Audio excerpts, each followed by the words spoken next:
Doctor साहब, I am sorry sir, मैं उसे बचा नहीं पाया।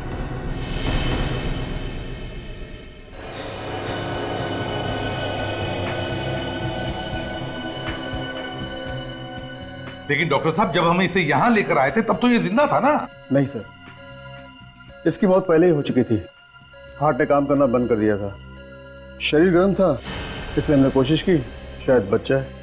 सर हो सकता है बिजली कड़कने की वजह से हार्ट अटैक वगैरह आ गया। नहीं सर, एक्चुअली इसकी मौत की वजह कुछ और है। क्या? इसकी मौत की वजह कुछ और है? जी सर। क्या क्या वजह हो सकती है? अब ये तो ठीक है, कोई बात नहीं। अभिजीत, बॉडी को फोरेंसिक लैब लेकर चलते हैं।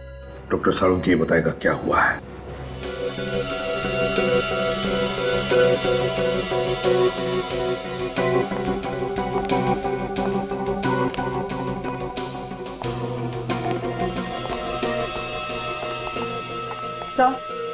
सर अगर आसमान से बिजली इसके ऊपर गिरती तो इसके सिर्फ हाथ और पैर ही क्यों जलते? इसका तो पूरा का पूरा शरीर जल जाना चाहिए था ना। बिल्कुल तारिका, बड़े बड़े पेड़, बड़ी बड़ी बिल्डिंगें जल जाती हैं। इस आदमी का तो नामो निशान मिट जाना चाहिए था। साळुंखे, बिजली हमारी आंखों के सामने सामने गिरी इस पर, जलकर ये बेचारा बेहोश हो गया था। नहीं बॉस, अगर आसमान से गिरी हुई बिजली का करंट इसे लगता तो आप लोग इसकी लाश लेकर के नहीं आते, इसकी राख लेकर के आते। ऐश। मगर साळुंखे, बिजली का झटका तो लगा है इसे। हाँ, करंट तो लगा। ये कौन सी वाली बिजली है सर? ये किसकी आवाज? सर मैं बोला। इनकी तारीख? सर सॉरी सर, मुझे पहले बता देना चाहिए था। ये निखिल है, इंस्पेक्टर निखिल, सीआईडी में नया आया है। ओ, नया इंस्पेक्टर है। तो ये लैब में पहले ही दिन इसके चेहरे पर मुस्कुराहट क्यों, और वो भी एसीपी प्रद्युमन के सामने? तुम्हें मालूम है एसीपी प्रद्युमन के सामने अगर हंसना हो तो दीवार की तरफ मुंह करके सिर्फ 2 सेकंड के लिए हंस सकते हो, सिर्फ। अरे सीख जाएगा साळुंखे साहब, सीख जाएगा।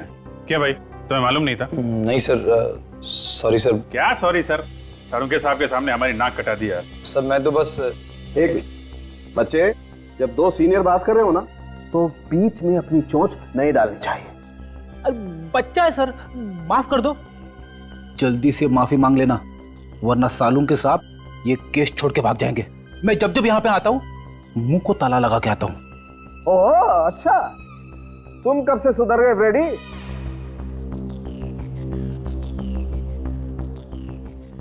सॉरी सर, आगे से गलती नहीं होगी। हाँ तो साळुंखे, हाँ तो मैं ये बता रहा था बॉस कि जिस तरीके से इसके हाथ और पैर जले हुए हैं उससे लगता है कि इसे 250 वोल्ट की बिजली का करंट लगा है। मगर साळुंखे, करंट लगा तो लगा कैसे? वहां पर तो कोई तार या कोई केबल भी टूटा हुआ नहीं था, बस सिर्फ एक बिजली का खंबा था। बस इसके हाथ और पैर देखने से पता चलता है कि इसने किसी ऐसी चीज को पकड़ा था जिससे वो करंट इसके शरीर में आ गया और इसके हाथ पैर जल गए। साळुंखे साहब, इसने हमारे सामने बाइक पोल पे लगाई, उसी समय बिजली कड़की और फिर हमने देखा ये जलने लगा, और इसकी बाइक भी। उस पोल में करंट होगा अभिजीत, तभी तो जैसे ही बाइक पोल से चिपकी उस पे करंट आ गया। मगर सर, बाइक का टायर कैसे जल सकता है? टायर तो रबर का बना होता है, और रबर में तो करंट पास नहीं होता। ये तुमसे किसने कहा है?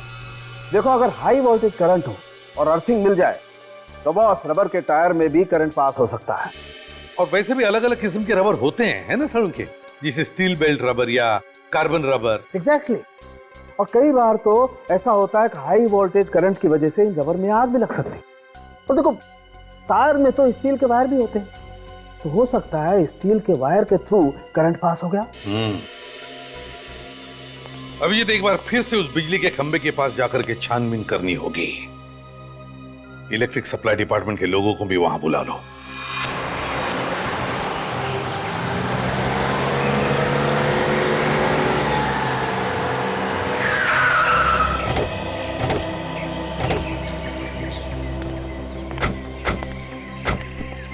बुला जाओ जल्दी। चेक करो खंबे को।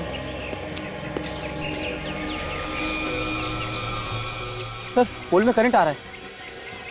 जरा बाइक चेक करो। सर बाइक में भी करंट आ रहा है। पर गगन ने जैसे ही बाइक पोल पे लगाई होगी, करंट बाइक पे आ गया और उसके बाद जगन को करंट लग गया। जरा जंक्शन बॉक्स खोल कर देखो।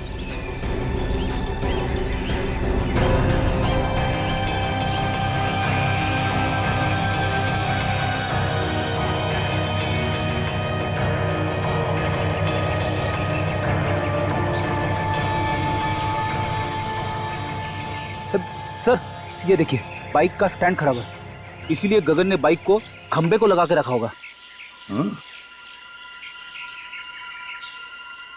सर ये देखिए, ये वायर कटे हुए हैं और पोल से जुड़े हुए हैं सर। इसका मतलब है कि जानबूझ के काटा है और ये खून है सर। खूनी जानता था कि ये गगन हम लोगों से हमेशा यहीं आके मिलता है। अभिजीत खूनी ये भी जानता था कि गगन की बाइक का स्टैंड खराब है और फिर गगन इसी खंबे पे आके अपनी बाइक लगाता था जब वो हमें मिलने आता था। हो सकता है सर, शायद खूनी अच्छी तरीके से जानता हो गगन को।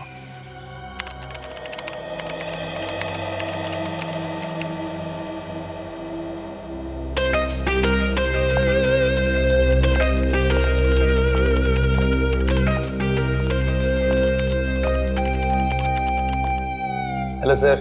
हेलो निखिल, तुम अभी नए हो, अभी तुमने फ्रेडी का कमाल देखा ही कहां है। ये लोग अगर सारा केस मेरे ऊपर छोड़ दे तो इस केस को मैं ऐसे चुटकियों में सॉल्व कर दूं, चुटकियों में। सर वैसे भी मैंने आपके बारे में बहुत कुछ सुना है सर। अच्छा, फिर तो तुमने ये भी सुना होगा कि दया सर को दरवाजा तोड़ना मैंने ही सिखाया है। अरे देखते क्या हो, मैं झूठ नहीं बोल रहा हूं। तो कभी कभी मैं थक जाता हूं तो उन्हें कह देता हूं दरवाजा तोड़ने के लिए, तो वरना दया सर तो। सर दया सर के बारे में आप ऐसी बातें मत करिए। क्यों भाई, दया सर को क्या पर लगे हैं? देखिए वो मेरे गुरु हैं और मैं उनके खिलाफ एक भी शब्द नहीं सुन सकता इस तरह के। अरे मैं तो मजाक कर रहा था। एक्चुअली मैं ये कहना चाहता था कि कभी कभी मैं भी दया सर की मदद करता हूँ दरवाजा तोड़ने के लिए। और सर गगन ऐसे मरने वालों में से नहीं था, अपराधियों के साथ रहता था वो, और मैंने उसे कई बातें सिखा रखी थी। हर दांव पेच मालूम था सर उसे, कोई ना कोई उसके पीछे पड़ा हुआ था सर काफी दिनों से। हाँ दया, और वो जो भी कोई है वो जानता था कि गगन हमको क्या बताने वाला है। सर कैसे भी करके ये पता लगाना चाहिए कि वो बात क्या थी। हो सकता है कोई बड़ी घटना के बारे में हो। हाँ सर, वैसे तो वो मुझसे 3-4 दिन बाद मिलने वाला था, मगर उसने फोन करके बुला लिया मुझे। कोई तो बड़ी बात थी सर। गगन का रिकॉर्ड है ना हमारे पास? हाँ सर। बस तो देखो किन किन लोगों को जानता था, उन्हीं से हमें पता चलेगा। सर उसके परिवार वालों से भी पूछताछ करते हैं। हाँ भैया, परिवार वालों से भी पूछताछ करो, उसके फोन रिकॉर्ड चेक करो, देखो वो किस किस से बात करता था, किस किस से मिलता था। जैसे भी हो हमें पता लगाना ही चाहिए कि यह किसका काम है।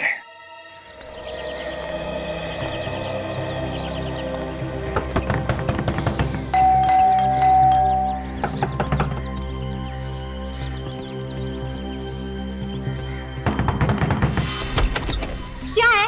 हाथों में चींटियां हैं क्या? काय को बार बार दरवाजा खटखटा रहे हो? वो गगन यहीं पे रहता है ना? हाँ यही रहता है, लेकिन घर पर नहीं है वो। खाली पीली नींद खराब कर देते हैं। कितनी बार समझाया उसे कि कस्टमर घर पे मत बुलाया कर, मत बुलाया कर। देखिए हम लोग कस्टमर नहीं है, हम लोग सीआईडी से। सीआईडी? साहब आइए ना, आइए साहब।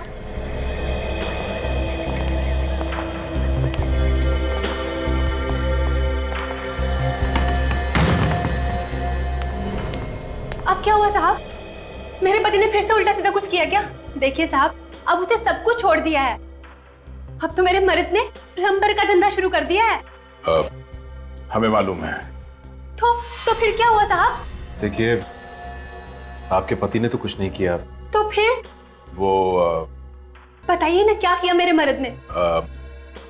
आपके पति की मौत हो गई, किसी ने खून कर दिया उसका। बेहोश हो गई, पानी लेकर निक जल्दी।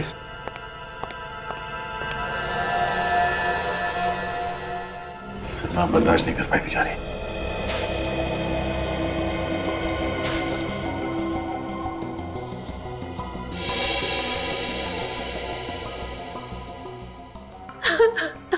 देखिए जो कुछ होना था वो हो गया। गगन की मौत का हमें भी बहुत दुख है। खबरी था वो हमारा। खबरी बना के मरवा डाला आप लोगों ने उसे। मुझे पता होता तो मैं ऐसा काम उसे कभी नहीं करने देती। सीआईडी की मदद करना कोई गुनाह नहीं है। आप हमें ये बताइए कि कोई दुश्मन था गगन का? मेरे पति ने हमेशा सबका भला किया है। जिसके पास पैसे नहीं होते थे मुफ्त में काम कर देते थे उसका। ऐसे भले इंसान का कोई दुश्मन कैसे हो सकता है साहब? देखिए, कोई ना कोई तो उसका दुश्मन जरूर था जो उसके पीछे लगा हुआ था। मतलब उसको कैसे पता चलता कि वो हमसे मिलने वाला था? देखिए, अगर आपको मालूम है तो आप बता दीजिए, वरना वो दुश्मन आपके लिए भी खतरनाक हो सकता है। मैंने कहा ना ऑफिसर, उनका कोई दुश्मन नहीं हो सकता।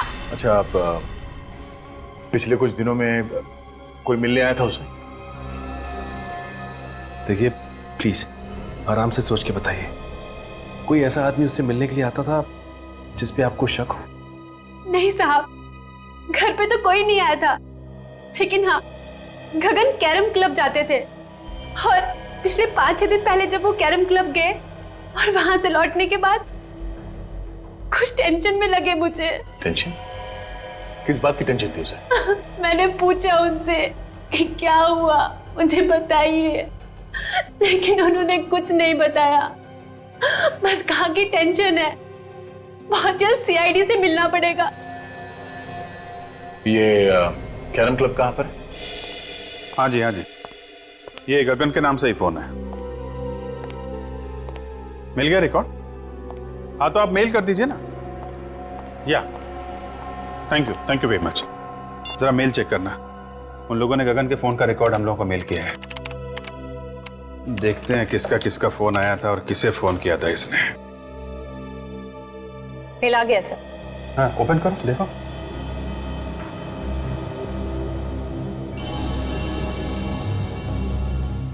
ये नंबर तो, ये देखा, कई बार फोन आया इस नंबर से। हाँ सर, 20 बार आया है। 20 बार? हाँ दया, क्या खबर? क्या बोला गगन की बीवी ने?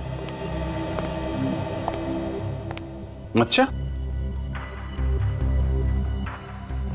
6 दिन पहले कैरम क्लब से आया तो टेंशन में था।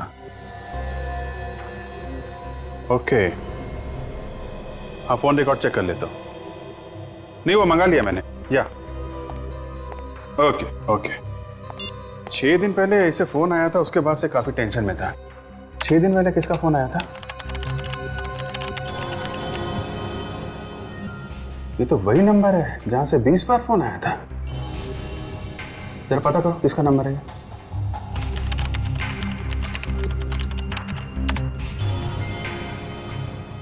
सर, ये एसटी पुलिस स्टेशन का नंबर है।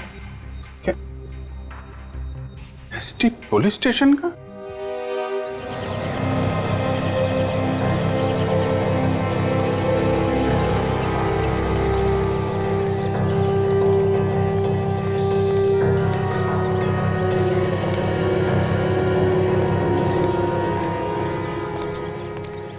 भाई, अरे रामू, बता था आप लोगों को, हम लोग यहाँ खेलने के लिए नहीं आए, एक खिलाड़ी के बारे में कुछ जानकारी लेनी है। किस खिलाड़ी के बारे में पूछना है सर?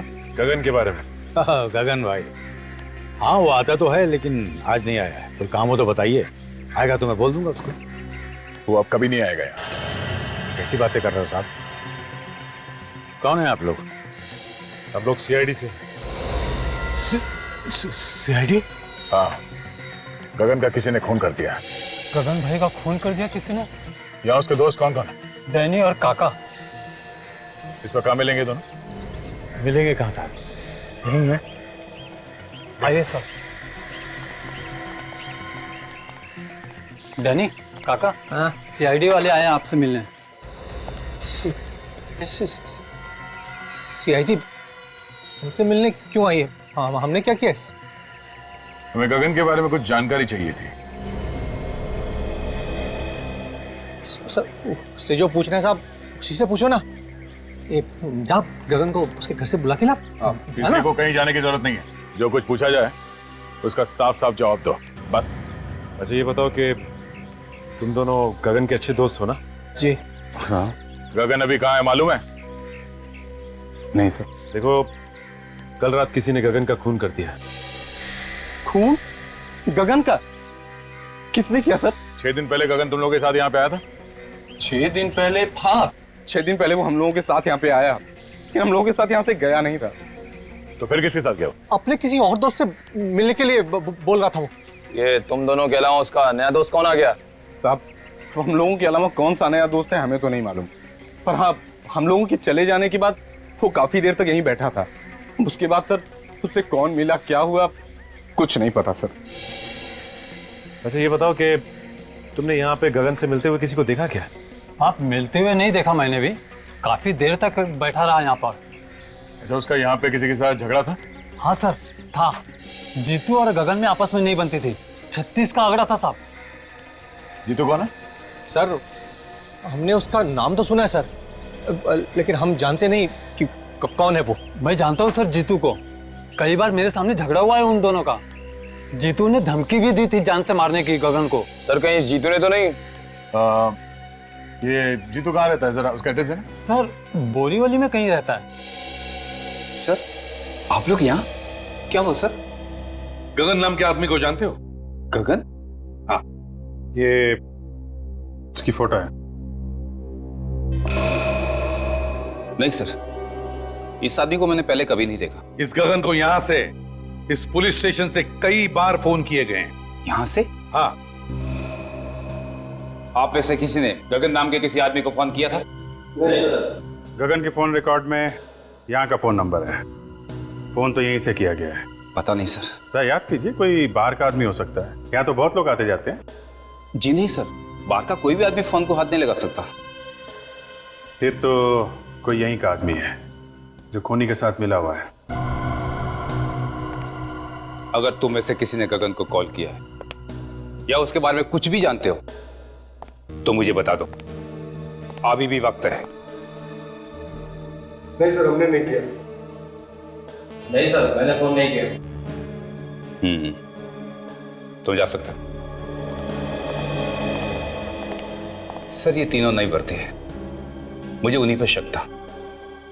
कोई बात नहीं, अगर कुछ पता चले तो हमें बता देना। Okay sir.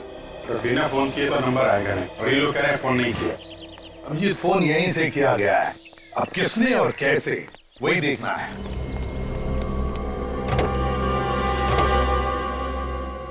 सर हाँ सर, लगता है पता चल गया कि फोन कहाँ से किया गया है। अच्छा कहाँ से? वो देखिए सर, ये जंक्शन बॉक्स पुलिस स्टेशन के बिल्कुल पास में है। हो सकता है यहाँ से कुछ छेड़छाड़ की गई हो। हाँ जी, काम करो, टेलीफोन वालों को बुलाओ, पता चलेगा किसने क्या किया है यहाँ इस जंक्शन बॉक्स से। सर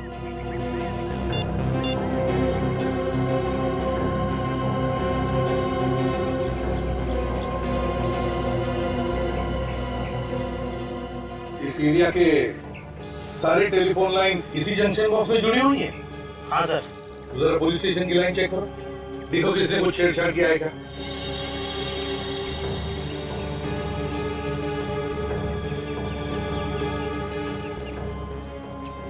ये देखिए सर, ये तार टूटा हुआ है। तो इसका मतलब है अभिजीत, खूनी ने इस वायर को तोड़कर दूसरी वायर लगाकर फोन किया और फिर पहले जैसे ही जोड़ के रख दी है। मगर सर इतनी सारी लाइंस जा रही है यहाँ से, तो फिर खूनी को कैसे पता चला होगा कि कौन सी लाइन पुलिस स्टेशन की है? हो सकता है टेलीफोन डिपार्टमेंट का कोई आदमी मिला उससे। नहीं सर, आप हमारे ऊपर ऐसा इल्जाम नहीं लगा सकते। तो फिर ये कैसे हुआ? ध्यान कैसे नहीं गया तुम्हारा? ताला टूटा हुआ है, वायर कटी हुई है। सर हम लोग महीने में एक बार चेक करने के लिए यहाँ पे आते हैं। पिछले महीने आए थे तो सब कुछ ठीक था सर। तुम लोगों के अलावा कोई और आता है ये चेक करने के लिए? नहीं सर, ये एरिया हम दोनों ही देखते हैं। अभिषेक, एक बात समझ में नहीं आ रही है, खूनी ने यहीं से फोन क्यों किया? शहर में इतने सारे पीसीओस है, जंक्शन बॉक्सेस है, यहीं से क्यों? सर हो सकता है खूनी इसी एरिया का हो, आसपास का रहने वाला। इस एरिया में तो जीतू भी रहता है जो गगन को जानता है, कहीं उसी ने तो फोन नहीं किया? काजल, ये जीतू गगन को सिर्फ जानता नहीं है, बल्कि उसने उसे जान से मारने की धमकी भी दी है। जान से मारने की। जीतू से मिलना पड़ेगा अभिजीत।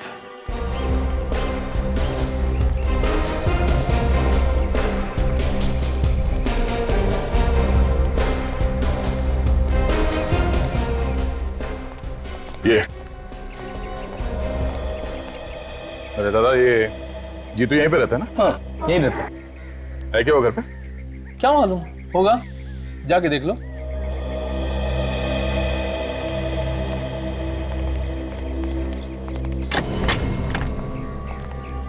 जीतू।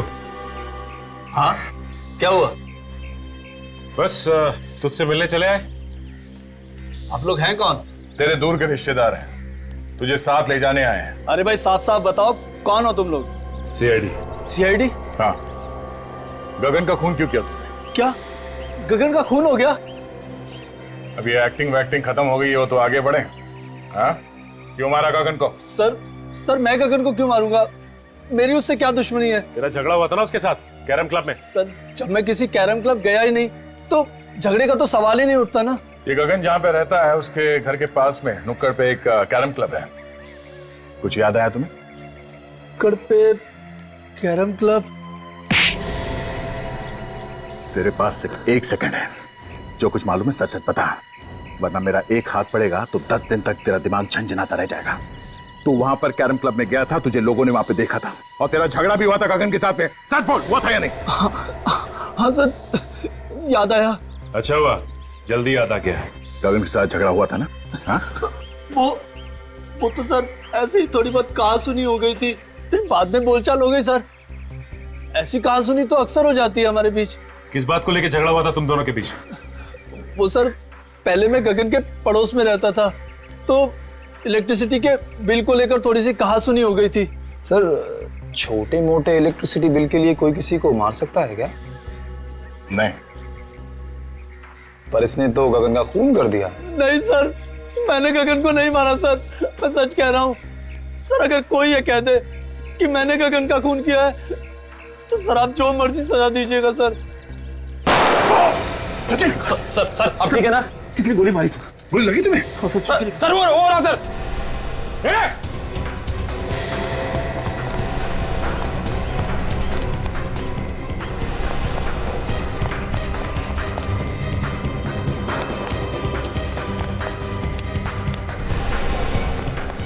देखो तुम यहां से जाओ।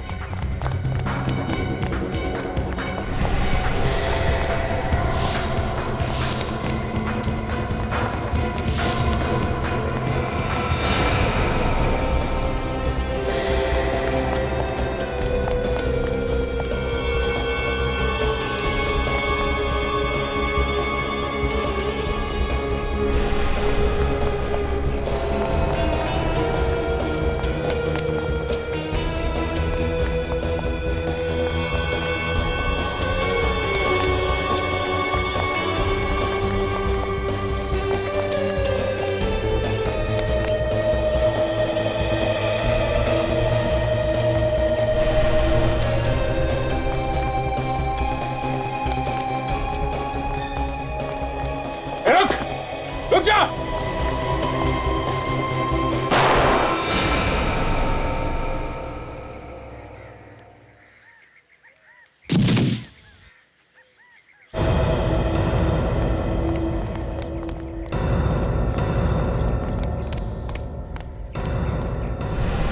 पलटो इसे।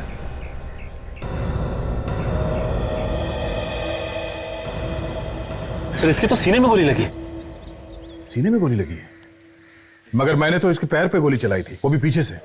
इसके सीने में गोली कैसे लगी?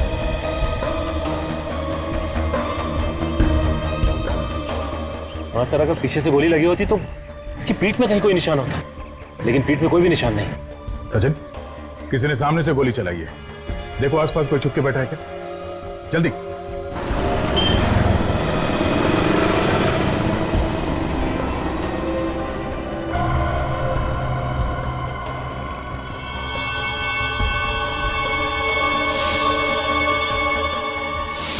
कैरम क्लब का नौकर? कैरम क्लब का नौकर जीतू को क्यों मारना चाहता था? जीतू, गगन और नौकर, 3 लोग। तीनों में से जीतू और गगन के बीच में झगड़ा हुआ जिसमें गगन मारा गया। फिर नौकर ने जीतू को मारने की कोशिश की और खुद मर गया। लेकिन समझ में नहीं आ रहा कि इन 3 लोगों में चक्कर क्या है। सर ऐसा लगता है इनके पीछे कोई चौथा आदमी भी है जिसने नौकर से जीतू पे हमला करवाया। मगर नौकर फेल हो गया तो पकड़े जाने के डर से उसने नौकर को भी मार दिया। मगर सर उसे पता कैसे चला कि हम लोग जीतू के घर जाने वाले हैं? वही तो या ये जो भी आदमी है जो ये सब करवा रहा है वही हमारे हर कदम पे नजर रखे हुए है। और वो जानता है कि जीतू उसके बारे में सब कुछ जानता है और इसीलिए उसने उसे मारने की कोशिश भी की। सर अगर जीतू को मालूम होता तो हमें बता देता। काफी डरा हुआ था सर वो। सर एक बात समझ में नहीं आई, किस नौकर ने जीतू पर हमला हम लोगों के सामने ही क्यों किया? हमारे वहां पहुंचने से पहले और वहां से निकलने के बाद भी तो कर सकता था। ये भी तो हो सकता है कि उस नौकर को तुम लोगों को मारने के लिए भेजा होगा। सर अगर हम लोगों को मारने के लिए भेजा था तो दोबारा हमला करने से पहले 10 बार सोचेगा, लेकिन अगर जीतू को मारने के लिए भेजा था तो दोबारा हमला कर सकता है। सर गगन को खूनी ने फोन किया था पुलिस स्टेशन के जंक्शन बॉक्स से ताकि शक जीतू पे जाए। एक काम करो, ये नौकर जहां पर नौकरी करता था उस कैरम क्लब के मालिक को जाकर के मिलो और जरा प्यार से पूछो उससे, पता लगाओ कौन कौन मिलने आता था उस नौकर को। Yes sir.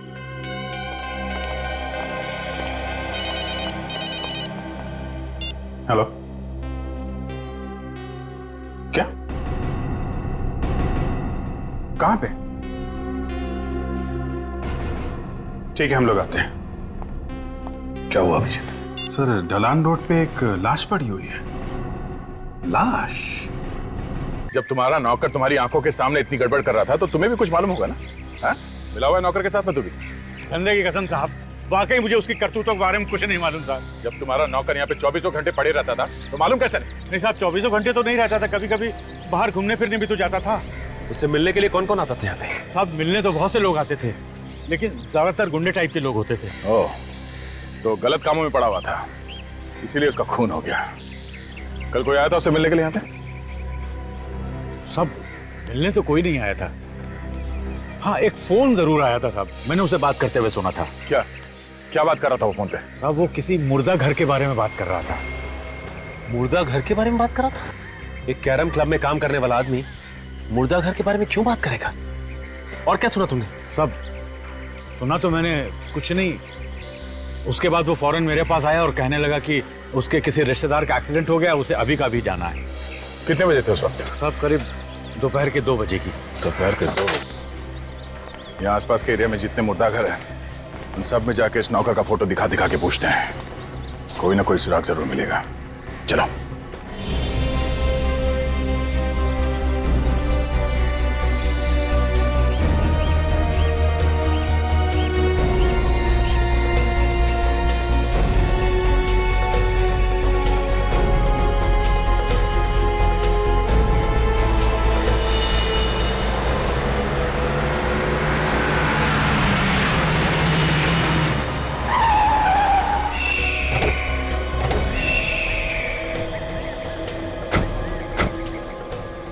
जिसे फोन किया है वो भाग गया है।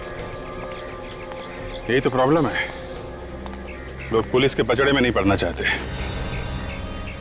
सर एक्सीडेंट का केस लगता है। लेकिन ये सड़क इतनी दूर है काजल, और यहाँ आसपास टायर का कोई निशान भी नहीं दिख रहा है। लगता तो नहीं है एक्सीडेंट है। तो सर ये लाश यहाँ लाकर डाली गई है? हो सकता है। बॉडी को अच्छी तरीके से चेक करते हैं, देखते हैं मौत की वजह क्या है।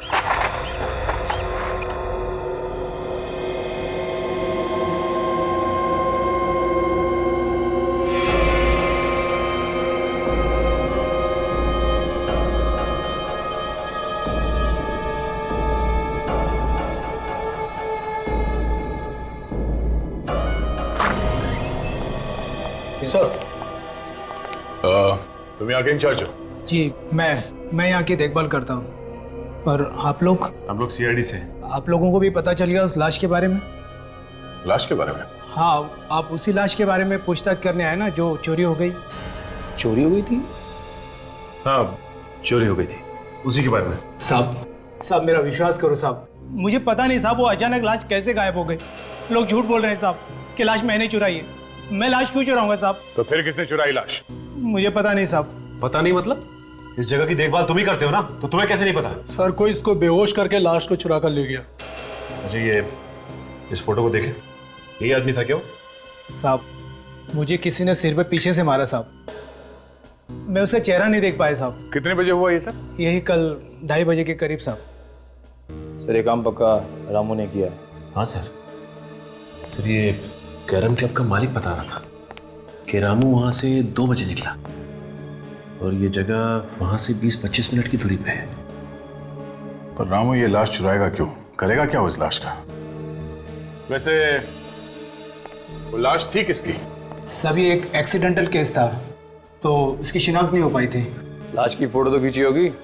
हाँ साहब, फोटो है हमारे रिकॉर्ड में। ठीक है, फोटो लेके आओ। जी।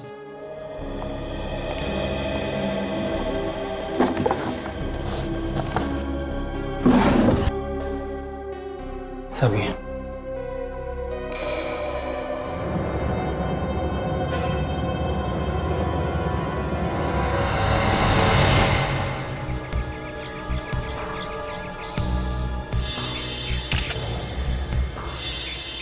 तो ये एक्सीडेंट का ही केस, लेकिन ये एक्सीडेंट यहां नहीं हुआ है काजल। ये कैसे पता चला सर? एक तो ये लाश काफी दिन पुरानी है, दूसरा अगर एक्सीडेंट यहां पे हुआ होता तो यहां जमीन पे भी आसपास खून पड़ा होता, लेकिन जमीन पे कहीं भी खून नहीं है। खून सिर्फ इस बॉडी के ऊपर है और इसके चेहरे पे, और कहीं भी खून नहीं। ये क्या है?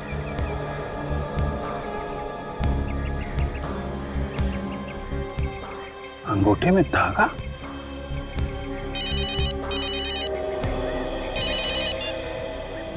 हाँ सचिन बोलो। क्या मुर्दा घर से लाश चोरी हो गई? हाँ हाँ, एक मिनट जरा ये लाश का हुलिया बताना। हाँ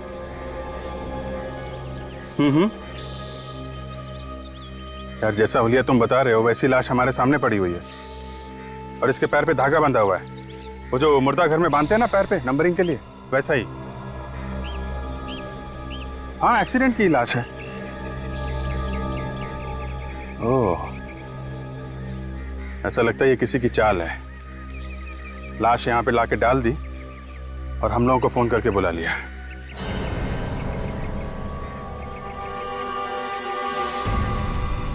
हेलो हेलो, अभिजीत साहब। हे, मोबाइल।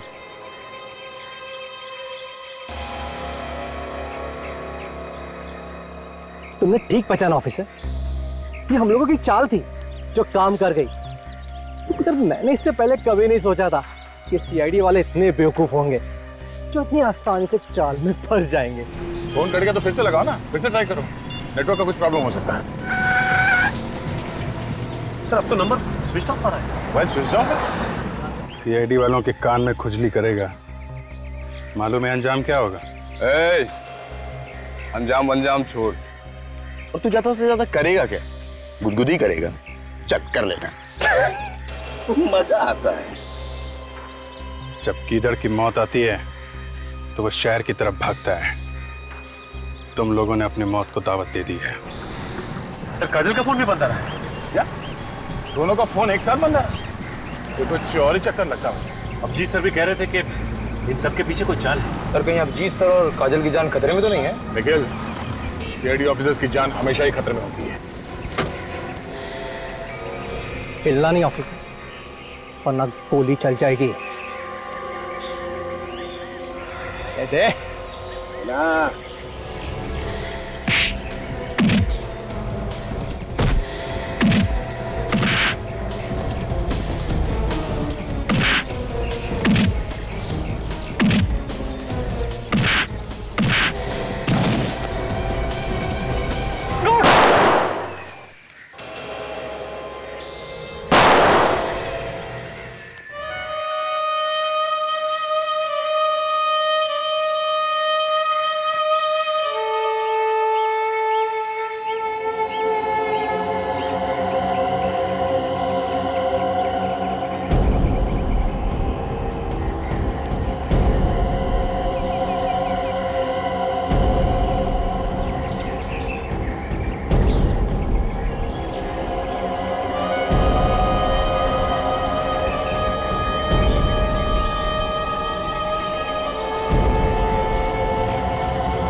अभी भी वक्त है।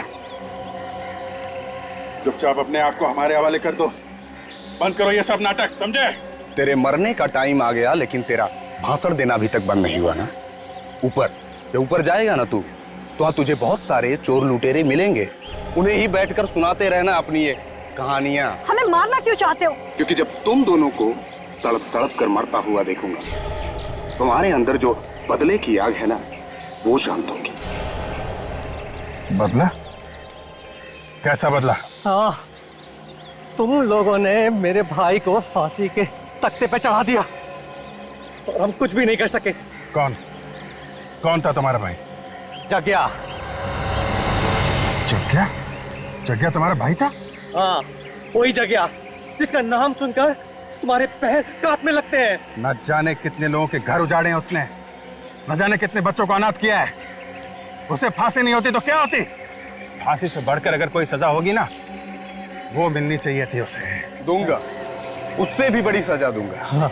ये जब चील कौए तुम दोनों को नोच कर खाएंगे ना, तुम दोनों को ऐसी मौत मारूंगा कि आने वाले कई साल तक सीआईडी वाले इस बात को चाह कर भी भूल नहीं पाएंगे।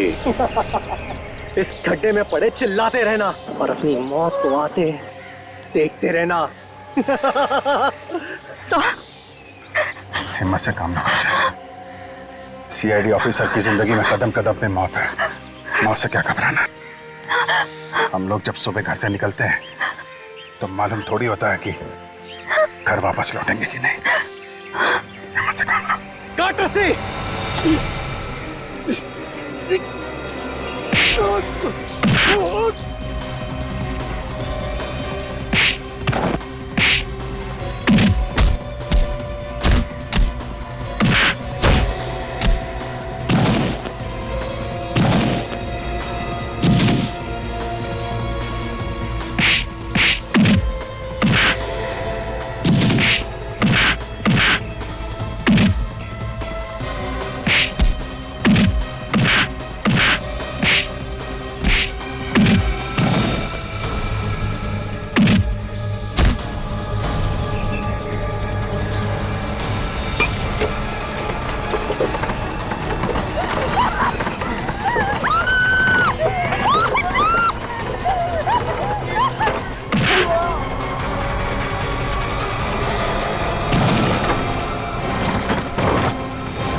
ये दोनों जग्या के भाई हैं। पूरी सीआईडी टीम से बदला लेना चाहते थे।